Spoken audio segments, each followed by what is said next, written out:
Makapal at maitim na abo ang gumising sa mga taga Negros Island sa panibagong aktibidad ng Bulkan Canlaon. Sa time-lapse footage ng PHIVOX, kita kung gaano kalakas ang ibinuga nitong abo.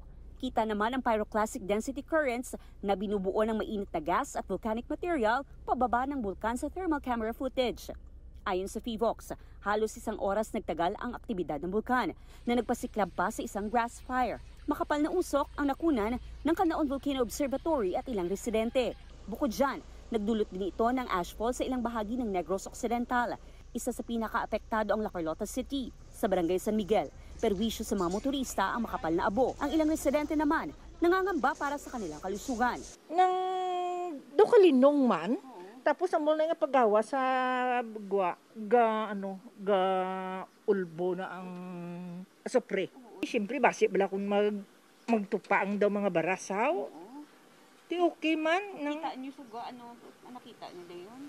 Amo na na o abo na. Naman ikagason ang napaminsan mong apo ko may hapo. Nakita ko gatimbuok na sa babaw. Kaya muna dahil nagingagaw ko di puli sa San Miguel. Sakay ko sa salakyan ng sangyasang Raal.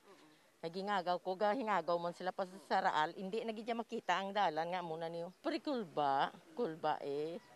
Pero nagano lang nga hindi man siya maglupok kay sungaw mo lang na mo galing kaya ang amon delikado lang ang asupre. Sa tala ng La Carlota City LGU, may mahigit 1,900 pang individual sa loob ng evacuation centers simula noong Disyembre.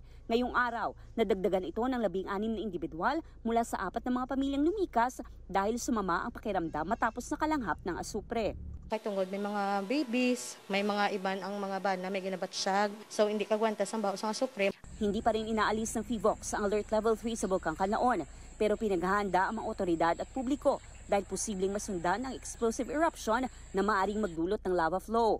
Pinagbabawal pa rin ang paglapit sa 6-kilometer radius ng bulkan at paglipad ng mga sasakyang panghimpapawid malapit sa crater. Ang GMA Kapuso Foundation naman nakatakdang magtungo sa susunod na araw para maghatid ng tulong sa mga apektado ng pagputok ng Bulkan Canlaon.